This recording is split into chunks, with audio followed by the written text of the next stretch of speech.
Namaste. Sorry for the interruption. So, this is a point which I think needs to be made and needs to be understood at a deep level. As long as we think that we are more or less right and we are more or less doing the sadhana and we are more or less going the right direction, we will live 1,000 lifetimes like this and not wonder why we have not made 1 inch of progress. We will not have moved, we will not have evolved, we will not have increased even slightly in our comprehension, in our level of peace, in our level of attainment. So the thought experiment again I gave, which is that very simple way to test yourself. Just think, how many moments of the day am I actually thinking about God, let's say, versus how many other thoughts are coming to my head. How many moments of the day am I established in myself, that I am the Atman, that I am the consciousness looking out through these eyes. I am not the body, I am the Atman in the body, using the body. How many moments of the day? Another thing you can think of is the breath. That's why the breath has been very powerful meditation in many cultures, because it's something that goes on involuntarily. How many moments of the day am I actually conscious of the breath? This is a great way to check if you're living consciously or not. If the person who is fully realized, he would be aware, or she would be aware or conscious 24 hours a day. They say that when you're established in the turiest state, in the state beyond waking, dream, deep sleep, that is a constant throughout all these states. So the truly enlightened or awakened person is aware even in deep sleep. But the least we can do is be aware during our waking life, which we are not. We are completely as though distracted, as though inebriated, as though sleepwalking, as though lost in our own world. That's how we go about life. We don't see clearly what's in front of our face. We don't hear clearly what sounds there are. We are full time lost in this narrative inside our mind. All we see are the insides of our mind. So that's one way to check. How many breaths do I take consciously? And in fact, pranayama, even if you don't know the intricacies of the various types of pranayama and the various exercises, I was reading a book, quite an authentic source on pranayama. The name escapes me, but authentic source. There he said that, really the most basic technique and the first technique you can practice, pranayama, instead of any kind of weird breathing, any kind of modified breathing, too fast, too slow, these are all techniques, they're established techniques, and you should do that. But one very simple technique is, without any modifications, just breathe consciously. And in fact, make that the technique, that make sure your conscious breathing is exactly the same pace, fluency, smoothness as your unconscious breathing, with no variation, not faster, not less, not more tight, not more deep, not more relaxed, but exactly the same pattern that you go on with unconsciously. Try and match that consciously.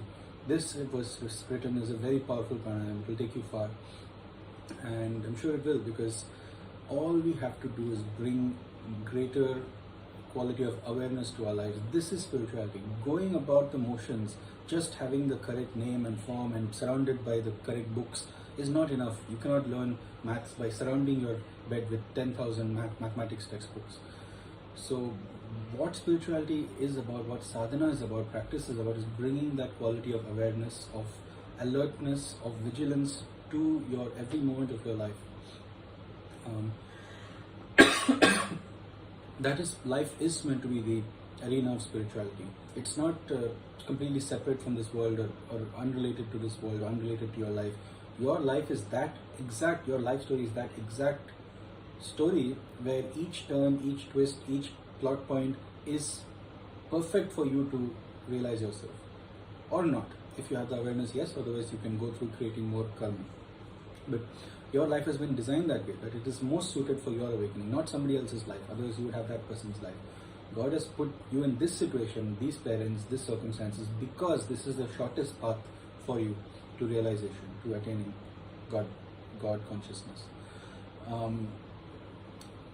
So we must not treat it as irrelevant. We must not treat it as something separate from spirituality or practice, whatever it is. It is our daily life. It is our daily relationships. It is those relationships that we struggle the most with, those people that we hate the most, we are most enmity for, those people that we don't understand we understand the least. That is the arena. That is exactly where spirituality is meant to be practiced. Those weaknesses which you have. Spiritual practice is not getting rid of flaws which you don't have. That person has anger problems.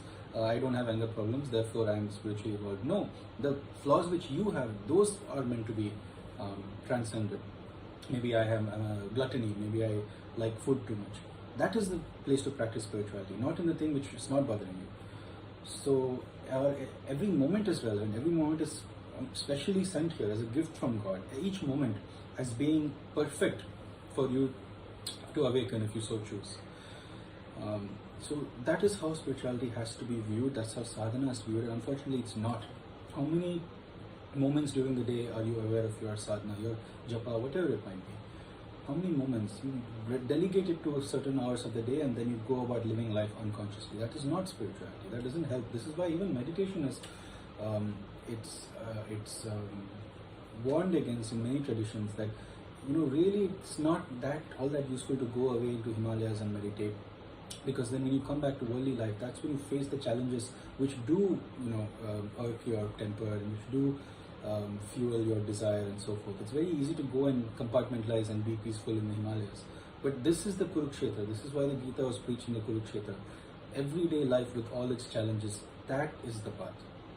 That is a sadhana. It's not enough to practice lovingness and compassion and devotion to an idol. Idol is can't talk back, can't challenge you. Okay, do it, good, but try and practice that with people who do challenge you. Try and practice that with people you dislike, with your enemies, people who have different views than you, people who you rub against the wrong way.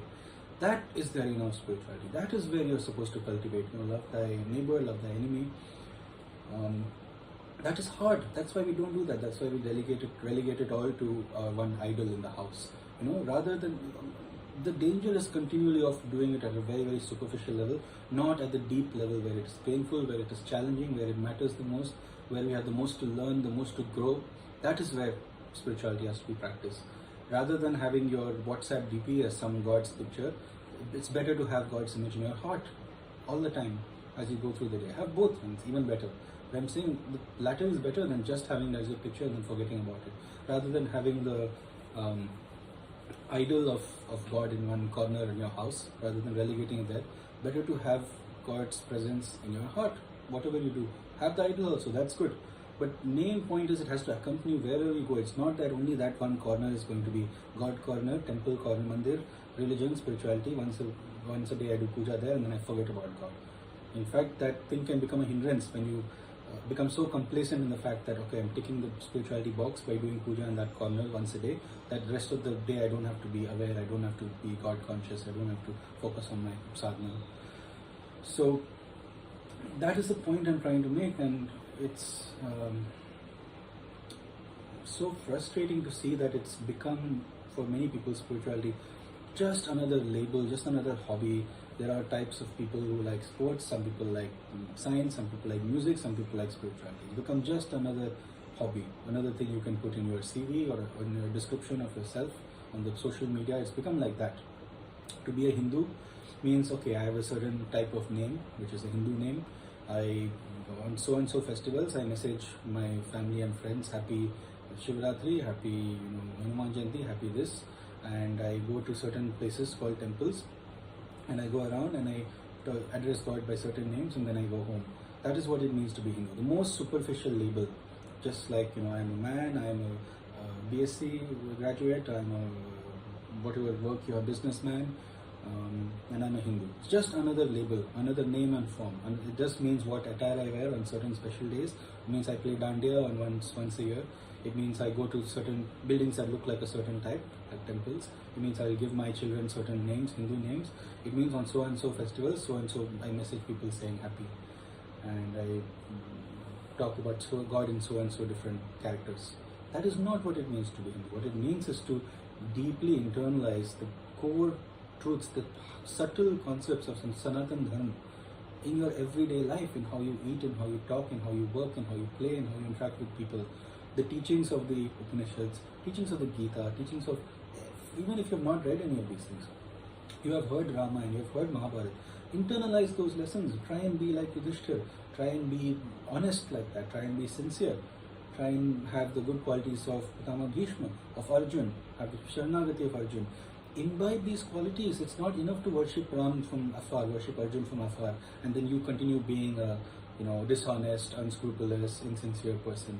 You have to try and develop those qualities within yourself, and that is the hard thing to do. That is what real sadhana is. Not enough to go to the temple 10 times. If you are not transforming yourself from all your negative qualities to positive qualities, and you will know when you are doing it right, because things will look very different from the way they do now. Your life will be divinized.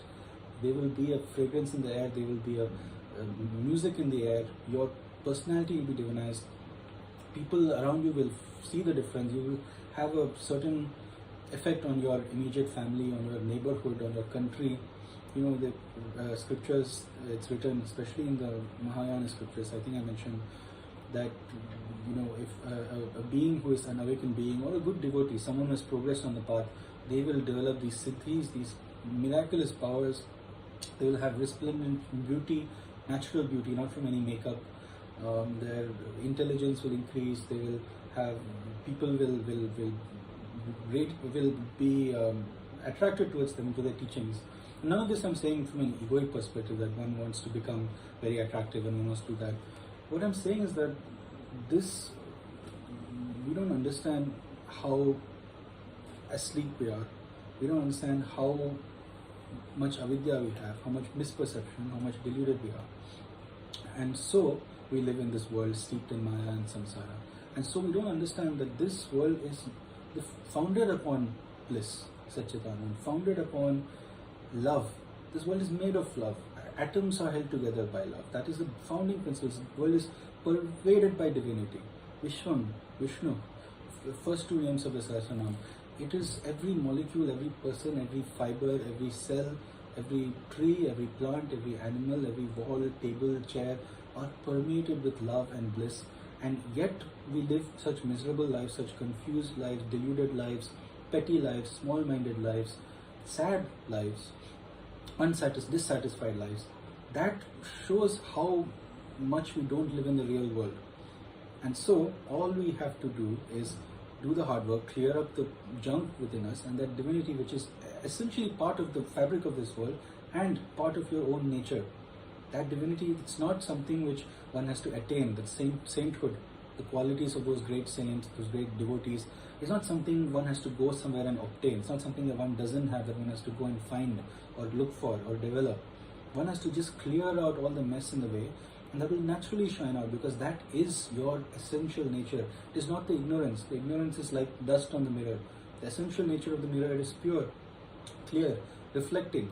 That's the way it was before the dust, that's the way it will be after the dust is cleared off. In between, some dust came upon it, and that has to be cleared off. But your essential nature is pure. Your essential nature is perfection, is spotless, stainless, full of cosmic wisdom, infinite wisdom, omniscience, love, compassion of a kind which in your human mode you can't even fathom, compassion towards all beings, loving all beings as much as you love yourself. This is your innate nature. Nobility, valor, courage of the kind that you can't imagine, strength, power of the kind, of the noble kind which you can't even imagine. That is your essential nature. And how less is that light shining out from you? That should be a clue. How less is that light getting out? How less are these qualities being expressed by you? It shows how much clutter there is in the way.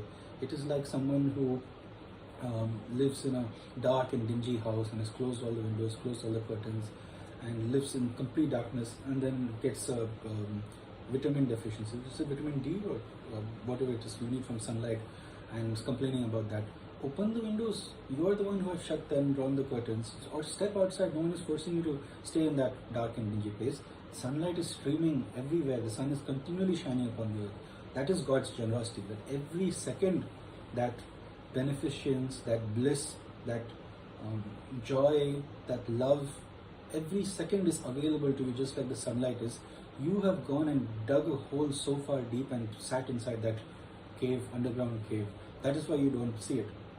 No one is stopping this person from leaving the house and stepping outside, right, into the sunlight. Sunlight is streaming in all directions, on everything. Unless you go out of your way to shut it off, That is the natural state of the world. Similarly, this world is pervaded by divinity. Your essential nature itself is divinity. In between, you have locked it up somehow. You have locked it inside this cage of ego, of me, my, your ideas, your beliefs, your desires, your worldview. This character who has a name, label, job, profession, and he's a Hindu, he's a Christian, card-carrying member of some religion, wears certain dress, goes to certain places. That character, that limited character, was almost like a movie character. That is the thing which is stopping with the light from getting in and getting out. Your essential nature is Atman. It doesn't have a gender, doesn't have a label, doesn't have a name, doesn't have a face. And that is pure, that is love, that is divinity, that is spirituality, that is the spirit of spirituality, that is God, that is the super soul. The only thing that is between Atman, which is divinity through and pure through, and the rest of this world, which is pervaded by God through and through, is this body-mind shell in the way, this character. And part of these characters labels: I am a father, I am a businessman, I am a spiritual seeker, I am a Hindu, I am a Muslim, I am a Christian. So spirituality on that level is the most superficial level. It has almost nothing to do with true spirituality. It's just another label. I like hockey, I like collecting stamps, I like going to the temple. If it is at that level, it's the most superficial level. It is, can't even call it spirituality. Call it by some other name. It's as much spirituality as somebody who says, I am a cricket fan, I am a spirituality fan. No difference. Unless we are talking about the spirit, we're talking about the Atman, we're talking about God, we're talking about character, morals, developing, perfecting your character, we're talking about utter sincerity, utter simplicity, utter honesty, truthfulness, kindness. We're talking about living in the moment, not living in mind, not living in Maya. That is spirituality. Not ticking the boxes, going to this place, saying this word. Even chanting, see, anything, any activity, it's not the sadhana, it's not the path, it's how you do it. Nothing on its own. It's just like I can say this is a very good mathematics textbook. That is not enough. If the child has to actually engage themselves and learn from it, just putting it next to the table is not enough, right? So it's not about the textbook. You can have the correct textbook, Bhagavad Gita, for example, or any scripture. You can have the best mathematical textbook in the world. You can have 10 of them on your table. You can have the best maths teachers. I'm just giving an example of maths. Best teachers in the world, best top mathematicians come, best at teaching, best at maths. They personally come and they spend 10 hours a day teaching you, and you have all these textbooks, you have all the best materials in the world, you have calculator, everything. But it is possible for all of that to not have any effect if you are not letting it in. If you're not, something has to be done internally. The windows has to be open. You have to be participating, you have to be conscious, you have to be aware. You have to be engaging your mind, intellect, body, soul. If you don't do that, you can be surrounded by all these things and not a iota of maths will go inside you. So it's not about having those things or external things. It's never about those things. Even if you have the mala, even if you have the temple next door, even if you have the guru, even if you have the mantra, at every stage it is about how you internally engage with those things. Are you switched off or are you paying attention? Are you doing the profound inner change that's required? Are you letting that mantra transform your personality, transform yourself, purify you internally, purify your life? My point is, it's possible to not do that. So beware, don't ever become complacent. Okay, I have the right mantra, now all I have to do is say this mantra so many times, and that's the easy way out. It is never that simple. Us human beings have complicated ourselves. It should be simple. We are so complicated, our desires, our misunderstandings, our confusion is so complicated. The solution can never be just, I got the right name, like a magic spell. This is the correct name of God, you say this 3 times and you'll be liberated. Or this is the correct mantra, you say this, you'll be liberated. Yes, there's a lot of power in mantra, I'll go over that another time. But my point is, nothing external is enough, is sufficient by itself. It may be the right mantra, it might be the right book, it might be the right guru, and it's possible for you to still not make any progress if you're not doing it correctly, deeply. Doing it deeply, courageously, in a way which is attentive, in a way which is focusing on transforming yourself. It is always relevant to you. We like to take us out of the equation. That okay, as long as I have the right wife, I have the right car, I have the right this thing, I'll be happy. No, it always depends on you. How are you living in this world, moment to moment? What are your thoughts like? How are you keeping your mind clean, pure, or useless thoughts? How are you responding to people? What do you think when people talk? Are you judging them, criticizing them? How are you moving about in this world? How are you going about? How are you interacting with people, things? How are you interacting with the table? Do you kick things around? Do you treat it with respect? You cannot escape that. That you cannot outsource it, spirituality, to any person, any book, anything, any mantra. Cannot be outsourced. It's always relevant that the person at the middle of it all is participating most fully and most deeply. Sadly, I don't see this, and this is the reason why this is not what things are supposed to be like. Like I said, it is divinity through and through. This world, if everybody who claims to be a spiritual seeker were truly practicing, truly bringing that consciousness to their daily lives, to their workplace, to their family life, this world would have tens of thousands of saintly people. I don't know about Mother Teresa, but Tulsi Das, all these people, we would have tens of thousands of them. Humanity would look different. These spiritual communities would look different. Religions would look different. Religious devotees would be totally different from what we're seeing now. What we're seeing now is that religious devotees are no more moral or no more pure, for them I'm generalizing, than normal people. And this is the perception which a lot of people who are not officially card-carrying member of the spirituality club, which they have, which is often they perceived as a hypocrisy, and this is their criticism of it, that it's hypocritical that these people they have the outfit and they have the hairstyle and they claim to be this thing, but they're living no different from us. They're still lying, they're still small-minded, they still don't seem to be peaceful and happy in a way which is, categorically different from the average human being. They still go about their business, their petty squabbles, their arguments, their anger issues. Everything seems to be more or less the same, maybe a little more. I'm generalizing. I'm sure a lot of people have really transformed themselves into much purer and much more moral than the average person. But large populations have not. And this is what is perceived by those who are outside this club. And the hypocrisy is perceived. And to some extent it's true. So if you want to know the truth, find someone who doesn't agree with you, who doesn't like you. Their criticism will have a grain of truth in it. So each religion, if you want to know the negative sides of your religion, ask somebody from another religion. They will tell you very well, just as you can say about other religions. So people who are not part of this spiritual club, they can see this very clearly. People who are in this spiritual club are blinded. This is their blind spot, because they think, I have joined the spiritual club. I put it on my social media. I have all these books, Rama and Gita. I go around telling people I'm into spirituality. I tell people I'm going to temple. I post these WhatsApp messages. I send these WhatsApp forwards. I wish everybody on this Jayanti, on Holi, on Dashera. And so they think that they have ticked all these boxes, so they are in more danger of becoming complacent, more danger of missing the mark, more danger of that blind spot, not realizing that, wait a second, am I doing the real work which has to be done? Am I doing the thing which is difficult, the real sadhana? Or am I just doing it externally, superficially, so that I have ticked the boxes and I can continue being unenlightened, continue being unaware, continue going in my usual mode of ignorance? So this is unfortunately a big point to be made. I feel like this is a point that is missed by a large percentage of this community, this spirituality club, that okay, we have to really be shaken out of our complacency. We have to really change the way we are doing things, change our approach to life, which is not change. It is the same as it was before the spirituality. We have to really make big changes in how we talk to people, how we relate to people. It's not enough to just how we relate with the idol or how we relate with our fellow devotees.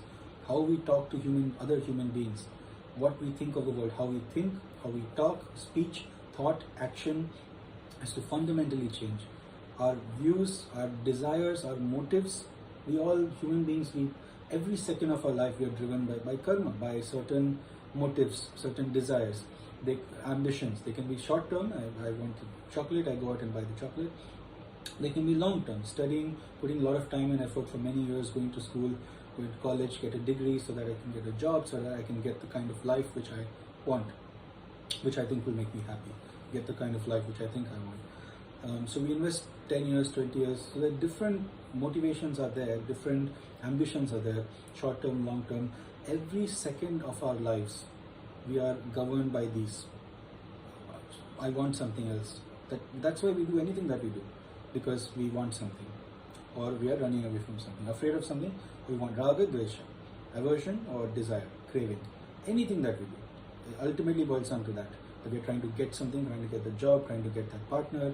And so that is what has to be transformed. That is what I mean by talking at the deep, by talking about the deep level, that every moment have that consciousness. Why am I doing this? What is the motivation? What is the deeper motivation? Is this motivation sensible, or is it maya? Am I just in an endless cycle of chasing my cravings? You can get that chocolate, it's not a problem, but am I going to do this 1,000 times? Is it worth it? Is it worth the bondage? Do I really want it? Am I developing a habit? Am I developing an attachment, or am I free?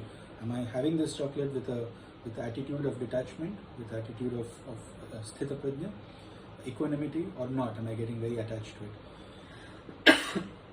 So my point is, every second spirituality can be practiced and should be practiced, and that is the real spirituality. Unless you have transformed the seconds of your life, you will not change the minutes of your life, and you will not change the hours of your life, and you will not change the days of your life, the decades of your life, and your whole life.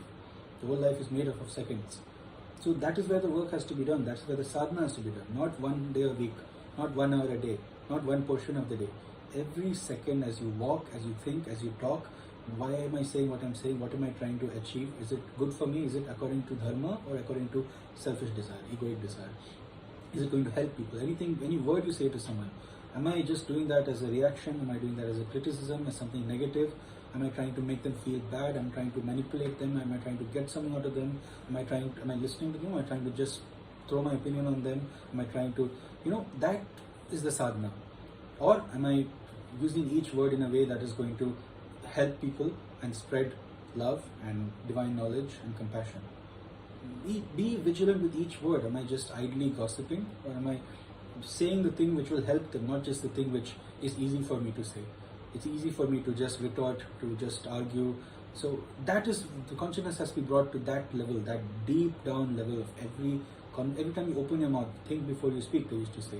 Let's rephrase that. Think of God before you speak. That is spirituality. That is sadhana. Think of whatever you've learned from the Gita before you speak. Every action, everywhere you go to the shop, why am I going there? Just to fulfill my craving? Or am I getting something which I can give to somebody? Charitability. Am I developing my, Gita says cultivate charitability, generosity. So that's, as you can see, it's difficult to speak about it because it is all encompassing. Every second of your life is relevant to spirituality. Spirituality should be an undercurrent. It's a way of living, an art of living. It's a way of doing things with the highest degree of involvement, consciousness, clarity. That's why we have these vague words like God, spirituality, which are hard to define because they are not a thing. And to relegate them to a thing is to miss the point. To relegate them to 1 day, to 1 hour, one place, temple, whatever, is to miss the point. We are suffering so much because our lives there's so much more to be done.